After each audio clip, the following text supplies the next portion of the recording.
মুখ্যমন্ত্রী পদে শপথ নেওয়ার 9 দিনের মধ্যেই প্রতিশ্রুতি পূরণ।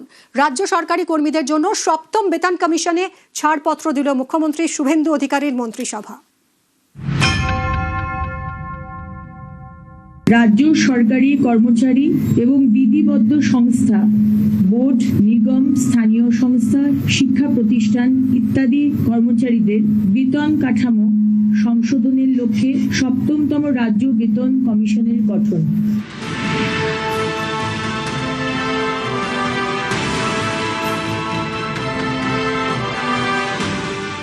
আমরা সরকারের প্রতি আশাবাদী যে সরকার যেভাবে স্টেপ নিচ্ছে, অন্তত মানসিকতার জায়গায় যে পরিবর্তন হয়েছে আগের সরকারের সঙ্গে বর্তমান, এই জায়গাটাকে আমরা সাধুবাদ জানাচ্ছি। সরকারের একটা ইচ্ছা, মানে ইতিবাচক ইচ্ছা আমরা দেখতে পাচ্ছি এবং আমরা আশাবাদী যেগুলো হবে। বিগত সরকার যেটা পারেনি সেটা হচ্ছে নতুন সরকার কোনোদিনও হয়নি দায়িত্বভার নিয়েছেন, সেই পদক্ষেপ, আজকের পদক্ষেপকে আমরা সাধুবাদ জানাচ্ছি।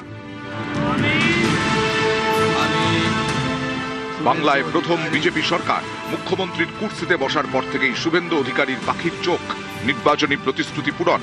ভোটের আগে 10ই এপ্রিল বিজেপির সংকল্পপত্র প্রকাশের সময় কেন্দ্রীয় স্বরাষ্ট্রমন্ত্রী অমিত শাহ প্রতিশ্রুতি দিয়েছিলেন বাংলায় ক্ষমতায় এলে 45 দিনের মধ্যে চালু করা হবে সপ্তম বেতন কমিশন।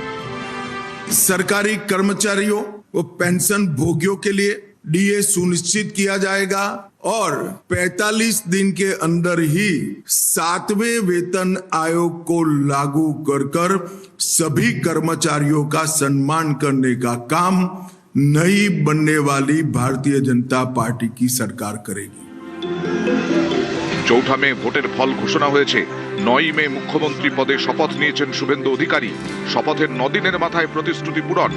মন্ত্রিসভার দ্বিতীয় বৈঠকেই সপ্তম বেতন কমিশনকে সবুজ সংকেত। উপকৃত হবেন রাজ্য সরকারি কর্মী থেকে পেনশনভোগী সবাই।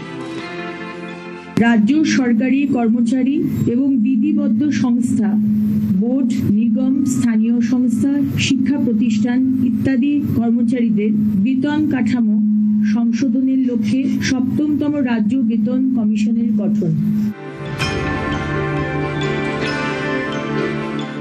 আমরা সরকারের প্রতি আশাবাদী যে সরকার যেভাবে স্টেপ নিচ্ছে, অন্তত মানসিকতার জায়গায় যে পরিবর্তন হয়েছে আগের সরকারের সঙ্গে বর্তমান, এই জায়গাটাকে আমরা সাধুবাদ জানাচ্ছি। সরকারের একটা ইচ্ছা, মানে ইতিবাচক ইচ্ছা আমরা দেখতে পাচ্ছি এবং আমরা আশাবাদী যেগুলো হবে।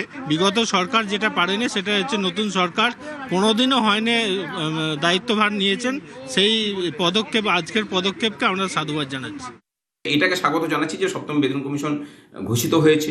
আমাদের যেটা দাবি ছিল যে কেন্দ্রের যেটা সপ্তম বেতন কমিশন, তার সাথে রাজ্যের ষষ্ঠ বেতন কমিশনের বিভিন্ন সেক্টর ওয়াইজ বেতন কাঠামোর তফাৎ আছে, সেগুলোকে এক পার নিয়ে আসা হোক।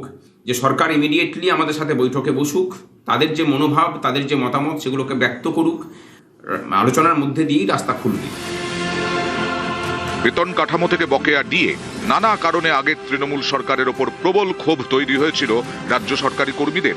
26-এ যে ক্ষোভ আছড়ে পড়ে ভোট বাক্সে, ভরাডুবি হয় তৃণমূলের। বিজেপির জয়ের পর খাস নবান্নের অন্দরেই দেখা যায় উৎসবের ছবি। প্রত্যাশা ছিল, এবার প্রতিশ্রুতি পূরণ। নিউজ 18 বাংলা।